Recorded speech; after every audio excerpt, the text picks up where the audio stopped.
Once, the man I loved told me to leave him because I wasn't good enough to make him happy. He compared me to others, and I broke. My own family turned their backs on me too. They said I had no value anymore and left me standing alone in the pouring rain. What no one knew was that I was already carrying his child. I disappeared from his world and gave birth to the most beautiful baby girl, my Hannah. Waking up to her smile every morning became my reason to live, my entire world. But happiness can be fragile. One day, I discovered that Hannah was terminally ill, and my world collapsed all over again. Desperate to save my child, I returned to the past I swore I'd left behind. I went back to the man who once shattered me, and accepted the painful, humiliating offer he placed before me. For Hannah's sake, I agreed. But fate had one more twist to reveal, because the truth about Hannah did not stay hidden from him for long. Hello, my beautiful heavenly angels.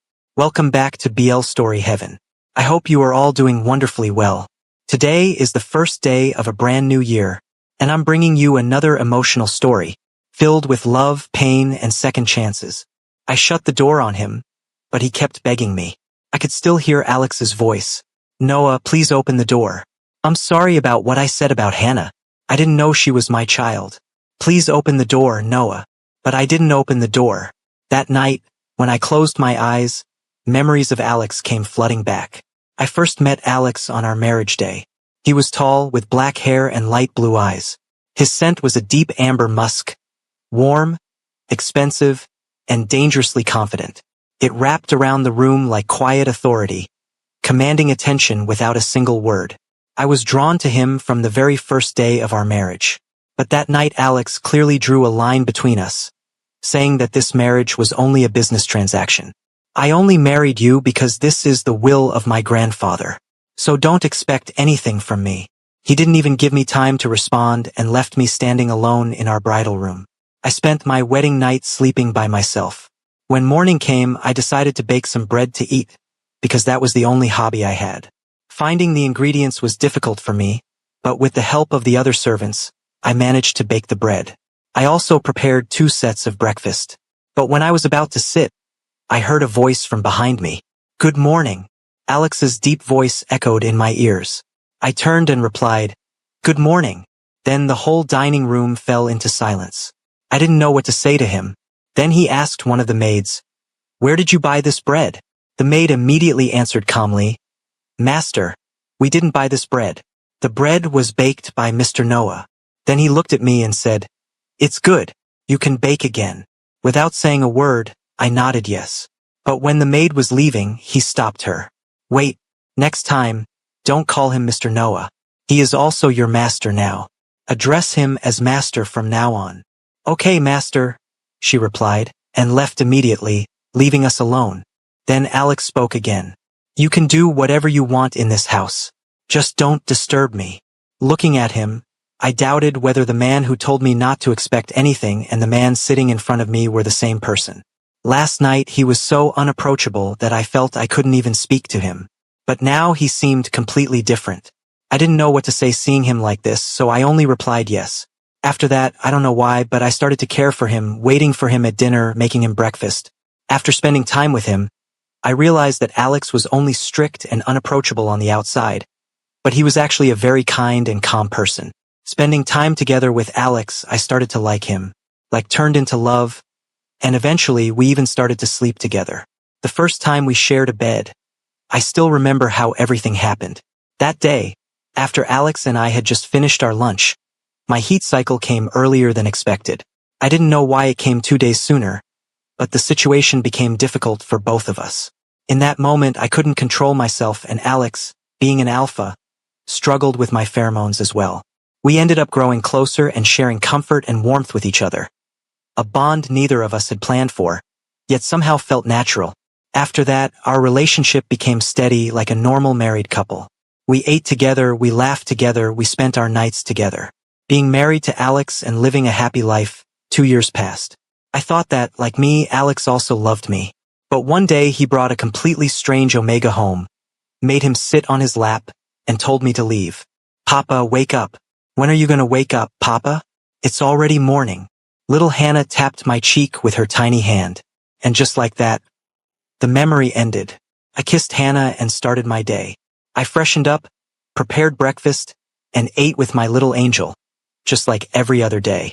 When I finally opened the door to throw out the trash, I was shocked to see Alex collapsed at my door.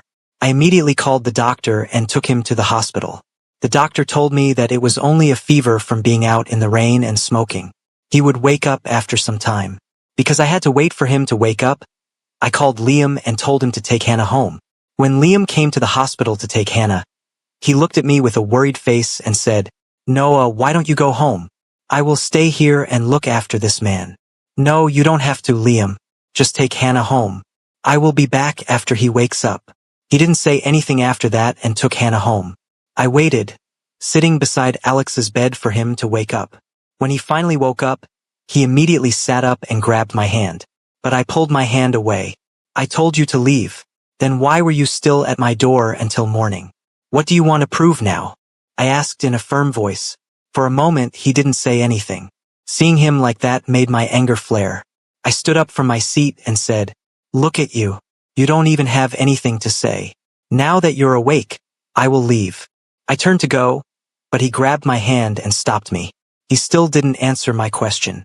Instead, he asked me in a calm, deep voice, "Noah, can you please give me one chance to explain myself? It's not that I want you to forgive me, but can you please hear me just once? Back then, I had reasons for my actions. I want to tell you the truth. Please give me some of your time and listen to me. Please, Noah. Just once." Looking at him begging like that, I didn't have the courage to say no to him. So I sat down again without saying anything. Then he rubbed his hands together nervously, glanced at me, and finally began to speak. "Noah, you know our marriage was only a business transaction," he began, his eyes lifting toward me. "I agreed to it because my grandfather's will said that if I refused to marry the partner he arranged, the entire company would be donated to charity.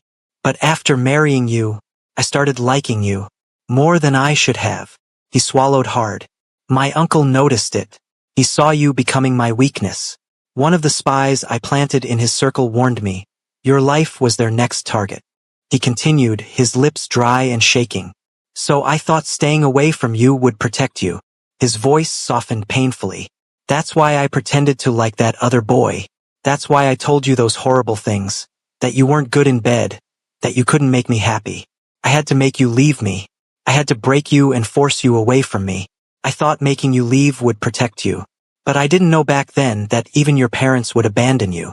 But I truly loved you. I still do. After I solved everything with my uncle, I tried finding you. I searched everywhere. Your family said they didn't know where you were. For 5 years, I thought you weren't even alive." His voice finally cracked completely. "I never knew the pain you were carrying alone." I stared at him, and the hate I had been holding onto for 5 years turned into a deep ache. After hearing the truth from Alex, I realized he didn't betray me out of cruelty. It was fear and pressure. He only wanted to protect me. But the pain I carried because of him didn't disappear. I told him, "I can forgive you now, but we can't go back to the past." And I told him to leave me, and I went back home. But the next day when I woke up, I saw security guards near my house. They didn't come to bother or harass me. It felt like they were protecting me. One day, I took Hannah for her routine checkup with Liam. When the doctor saw me, he became very happy and said, "Mr. Noah, thank you so much for donating 500 million to our hospital in Hannah's name." Hearing this, I was shocked. "But doctor, I didn't." Before I could finish, Alex came to my mind. I realized he was the one who donated the money. And he was the one who placed security to protect us. While leaving the hospital, Liam asked me, "Noah, the man who donated this in Hannah's name, he's Hannah's father, right?" It felt like the time had finally come to tell Liam everything. I told him, "Yes, you're right. Alex is Hannah's biological father." Hearing this, Liam stopped walking in the middle of the road. "Noah, there's something I want to tell you," he said, looking at me. But I already knew what he was about to say, so I stopped him. "Liam, I appreciate what you're about to say. I'm really grateful to you for helping me, for becoming my friend, and for becoming Hannah's godfather. I can't accept your feelings. I'm really sorry. But after hearing me, Liam suddenly acted awkward, then started laughing. Who told you I was going to confess to you? You're really something, Noah, he said, then started playing with Hannah. But I knew. Liam was only hiding his pain behind that laugh. After that, a whole week passed, and to promote my bakery I organized a small charity event for parents to come and bake together. During the event, I became busy guiding the other parents. On the other side, without my knowing, Hannah met Alex. When she saw him, she chirped happily at him. Uncle, you are Daddy's friend, right? Alex gently patted her head and nodded. You're right, Angel. I am your daddy's friend. Everyone is baking. Why are you not making anything? He asked Hannah in a soft and calm voice. Hannah puffed her cheeks like a little puffer fish. Look, Uncle, Daddy is helping others and I don't have anyone to guide me. So how can I make this alone? Alex hummed lightly. You're right. Then how about I help you? While your daddy is helping others, we can make cookies for him. Really, Uncle? Hannah hugged Alex happily, and then they both started baking together. I was standing at the side watching them. I didn't feel anger toward Alex. Instead, somewhere deep in my heart, I felt peace. Peace from seeing Hannah happy, and realizing that Alex also had the right to spend time with her. No matter what he did to me, he only did it to protect me. I couldn't stop him from meeting Hannah. When the charity event ended, Alex didn't overstep any boundaries. He only thanked me for allowing him to spend time with Hannah. And then he left. The next day, I thought he would come to our home to ask about Hannah, but he didn't. Like that, 3 days passed. Then one day, I received a letter from Alex. Inside the envelope, there was also a property document attached. I slowly began to read the letter. Noah, I miss you. I want to come to you right now, but I'm afraid you won't welcome me. And if I do, I'm scared you'll only get hurt again. There's something I have to tell you. After the day I parted from you and Hannah, I was diagnosed with early-stage cancer. I didn't want to become a burden to you or Hannah. That's why I decided to stay away. I know you may not want to accept the property, but it's for Hannah's future. I truly hope you will accept it. Alex. After reading his letter, the truth I kept buried in my heart finally broke free, and I started crying. The truth is, I never hated Alex. I always loved him. I never stopped loving him, not even for a moment. Seeing me cry, Hannah came to me and asked softly, Daddy, why are you crying? If Daddy cries, Hannah will cry too. I composed myself, hugged her, kissed her forehead, and said gently, Darling, do you remember the uncle who visited us? The one you baked cookies with? Yes, Daddy. He has the same hair color as me. And he makes the best cookies like you. Do you like him, darling? Yes, Daddy. He's kind.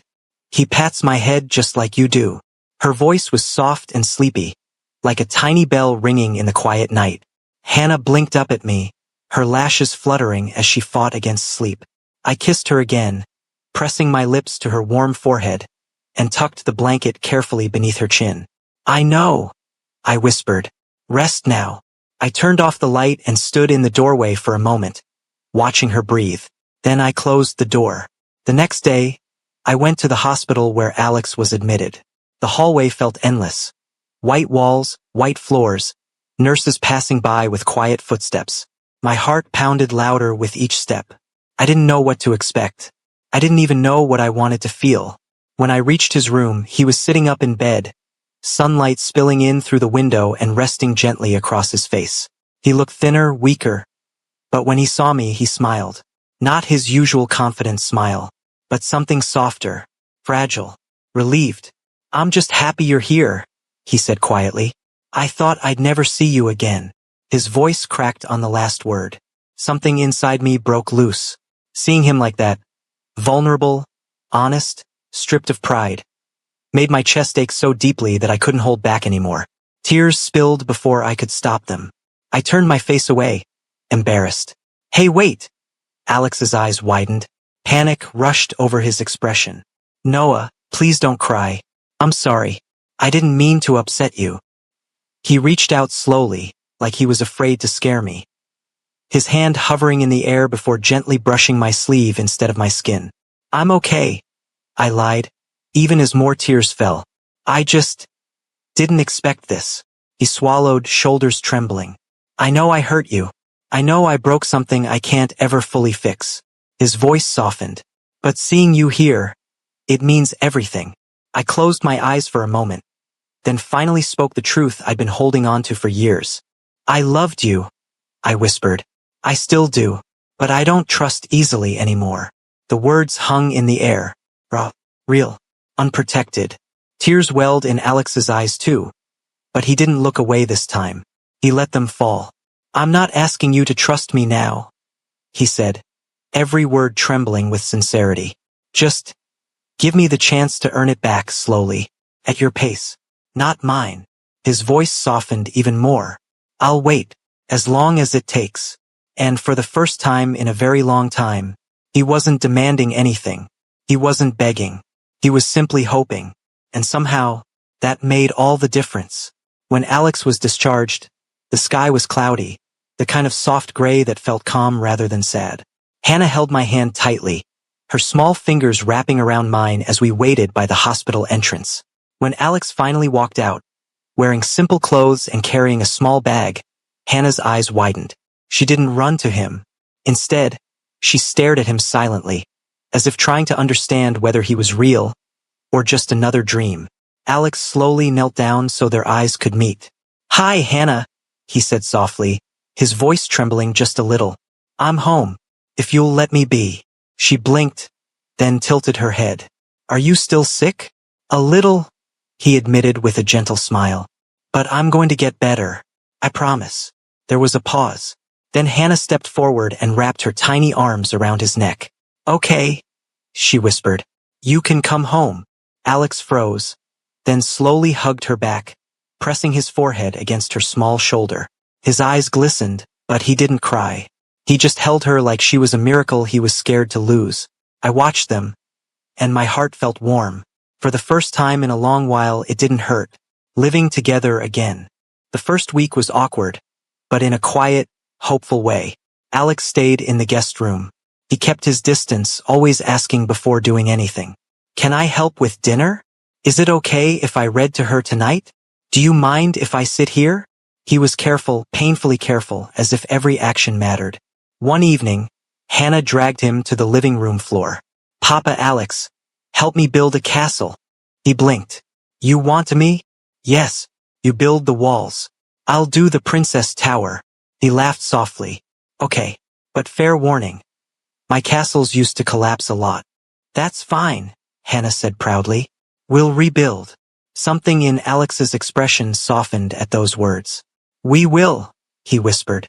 They spent hours stacking blocks. When the castle fell, Hannah laughed and rebuilt it. Again and again. Alex watched her with this tender focus, like he was memorizing every second. Sometimes he'd glance at me, and our eyes would meet, and suddenly the room would feel too full of unspoken things. The bedtime story. One night Hannah refused to sleep unless Alex read to her. Noah reads to you every night, Alex said gently. I don't want to replace. You won't, she said simply. You're Papa Alex. He swallowed. So he sat at the edge of her bed while I leaned against the doorway watching. He read slowly, doing silly voices. The Grumpy Dragon, The Sleepy Prince. Hannah giggled so hard she rolled over, clutching her pillow. When the story ended, she whispered, Don't go. Alex hesitated. I'll stay until you fall asleep. She reached out and caught his hand. Promise. His voice cracked slightly. I promise. Her breathing softened, eyes fluttering closed. Alex didn't move. He just sat there silent, steady, as if guarding her dreams. When he finally looked up, our eyes met again, and we shared a quiet smile. No words, just understanding, accidental closeness. A few weeks later, Hannah had a nightmare. I woke up to her crying. Daddy, Papa Alex. She stood at our doorway, tears streaming down her cheeks. Before I could move, Alex rushed from the hall, breathless. What happened? I dreamed you went away again, she sobbed. Stay, both of you. She grabbed our hands and pulled us toward her bed. Sleep here, please. Alex froze. Noah, is that okay? I hesitated, then nodded. For tonight. So we lay on either side of her, Hannah in the middle, gripping our hands like lifelines. At first we were stiff, careful not to brush against each other. But Hannah wriggled closer to Alex, curling against his chest. "You're warm," she murmured. He laughed softly. "Must be all the soup your dad makes.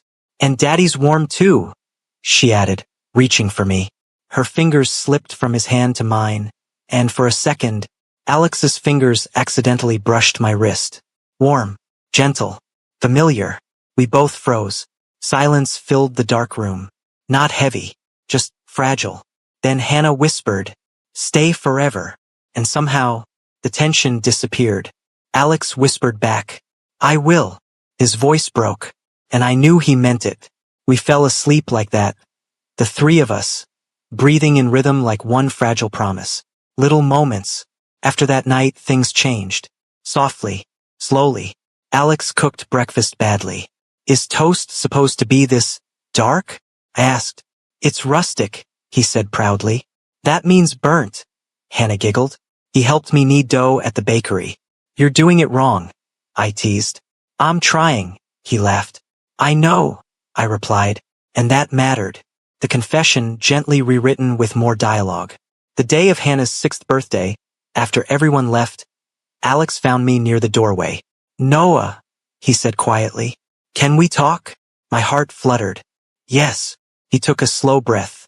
"I don't want the oldest back. The oldest hurt you, and I will never forgive myself for that." He swallowed. "I want a better us. Kinder, honest, patient." He looked scared. "If someday you're ready, I'll be here, even if it takes forever." Silence wrapped around us. Then I stepped closer. "You don't have to wait anymore," I whispered. "Because I never stopped loving you. I just had to learn to breathe again." His eyes filled with tears. "Noah, I've always been yours," I said softly. He didn't rush forward. He didn't grab me. He just leaned his forehead against mine, breathing quietly, like a long-lost prayer finally answered. And in that stillness, we chose each other again, not out of fear, not out of habit, but out of love. Real, steady, earned love. If you enjoyed this story, please like, share, and subscribe. It truly helps the channel grow. My beautiful heaven angels, tell me your thoughts in the comments. Which part did you like the most? And where can I improve? I love reading and replying to your comments. It means the world to me. Let's meet again next time with a better story. Until then, I hope you all have a great time.